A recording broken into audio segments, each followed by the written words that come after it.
istorya ng EDSA. O ayan o. O tingnan nyo. O dikdikan, siksikan, puno ang EDSA, Pakubaw. Ayan, kaya relax lang. Kailangan marami kang baong pasensya. Huwag mainit ang ulo para hindi magkasakitan ng mga kapwa driver. Ganun yun. Ayan, so EDSA Guadalupe na to. Ayan o, haba ng pila. Diba, wala namang stoplight dyan. Nagtataka ka kung bakit traffic. Walang stoplight ha. O, yan ang EDSA. Time check tayo. Oras 8:04. Alas 8 na. Alright. Ayan, dito tayo sa EDSA Guadalupe. Ayan, magapang ang sasakyan. Panoorin nyo. Ayan.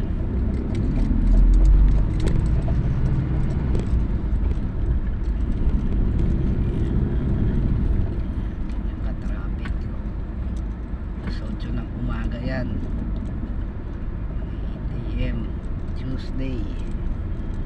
Ayan, shout out sa lahat ng subscriber natin. Alright. Ayan, sa Guadalupe. Ayun o, Sogo. Ang laki o. Sogo.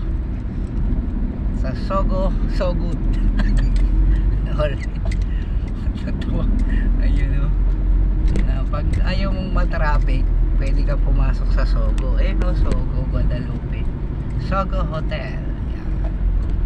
Kung gusto mo magpalipas ng traffic, diyan ka muna, tulog-tulog ka muna dyan. Pero mas maganda yung wala kang kasama, kasi pag may kasama ka sa Sogo, hindi ka rin makakatulog. Ayan. Traffic diba?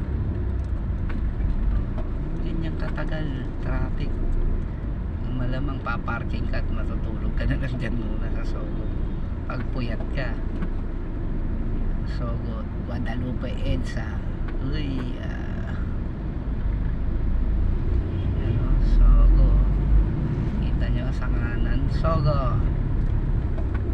Ayan, pambansang hotel yan.